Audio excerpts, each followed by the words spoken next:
Welcome back to the Chrysalis Key Read-a-long. In this first episode, we're talking about chapters 1 through to 6. This is the blessed beginning of the series, and in the following 6 chapters, you're going to meet all of the important people to the world of the travelers, at least for this first book. Here are our protagonists at their beginning, and it makes me feel emotional to think about where they are right now at the start of the story and where they're gonna end up. But I digress. First, we start at the Jolt birthday party with most of the Jolt family. This is one of the earliest chapters that I wrote, probably about 5-6 years ago. We have our 4 cousins: Henry, his brother Arnold with the missing hand, the beautiful Seren, and Caleb in his mechanical chair. And Caleb is a special character. I mean, they're all special, but some have more of an impact on different people, and including me, I might add. Okay, so in chapter 2, I love the vision of Arnold and Henry riding their bikes to school on a beautiful summer day. And you know that feeling when school's coming to an end for the year, and in Australia, Christmas and the holidays are coming? Your teachers let you watch movies in school in those last weeks, and it's just the best time of the year if you're not too worried about your exams if you're a senior. And of course, there's Jeffrey Beaufort. Did we not all have a crabby person living right near or opposite your school? I'm pretty sure I definitely had one. I had one in primary school, and they would yell at you for walking on their lawn on your way home, and you'd be terrified and hurriedly apologize and run away.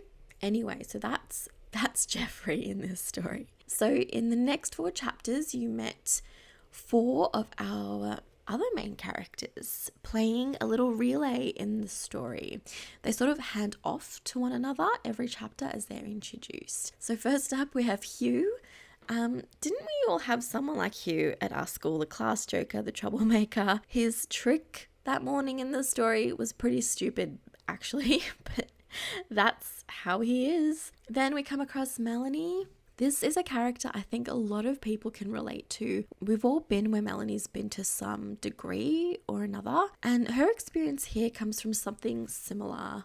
Not as bad, but a little bit similar that I went through in year 7. I mean, Mel's in year 11, so that is a lot worse. But in year 7, I remember we were organising orientation camp and the cabins we would be sleeping in. I didn't know anyone in my class. So that feeling of sitting there at your desk, not knowing what to do, feeling very much left out, scared, anxious, not wanted and not cool, and then being put on the list as like an afterthought wherever there was a spot. And Mel's experience is a lot worse. She doesn't get on the list at all. But yeah, I know plenty of people will relate to this feeling of alienation in school. Then we come across Julia, the belle of the ball, the popular kid. But I think you can see that's not all she is. There are a lot of layers to her, and I'm so excited to unpack those with you as we go along. Then we have our good friend Aiden. His chapter has one of my most favorite images. This epic floppy disk with this skull is amazing, and I have it on good authority that teenagers in the late 90s did actually draw these on their floppy disk cases. And I do remember skulls being a big thing, like those skulls with the top hat and the cigar.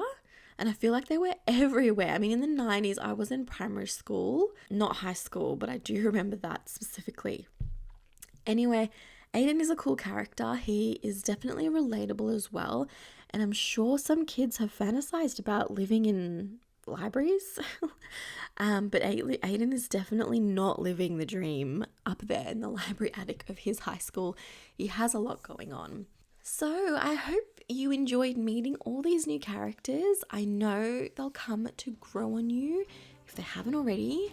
And I'm excited to see you in the next episode where things start to get a little bit more, let's say, interesting. So happy reading, and I will see you very soon.